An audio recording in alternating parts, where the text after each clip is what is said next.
ইনকিলাব মঞ্চের মুখপাত্র শরীফ ওসমান হাদি হত্যা মামলায় চাঞ্চল্যকর।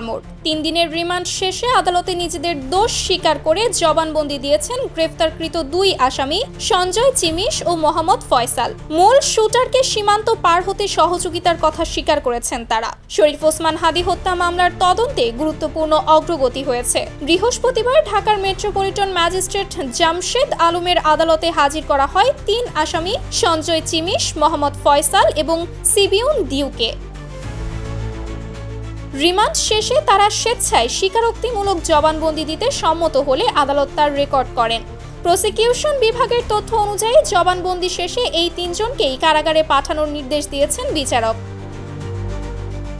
নিবিড় তদন্তে উঠে এসেছে এই চক্রটি মূল শুটার ফয়সালকে অবৈধভাবে ভারতে পালিয়ে যেতে সরাসরি সহায়তা করেছিল।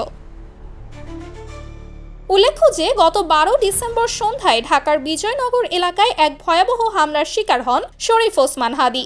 চলন্ত রিকশায় থাকা অবস্থায় মোটরসাইকেল আরোহী আত্মাইর গুলিতে গুরুতর আহত হন তিনি।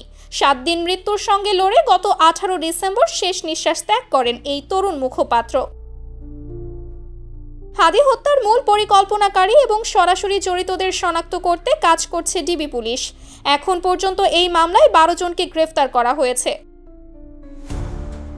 পুলিশের দাবি, অপরাধীদের নেটওয়ার্ক এবং হত্যাকাণ্ডের পেছনের মূল উদ্দেশ্য উদ্ঘাটনে এই স্বীকারোক্তিমূলক জবানবন্দি গুরুত্বপূর্ণ ভূমিকা রাখবে। Sumaiya Snigdha, news desk, daily our Bangladesh.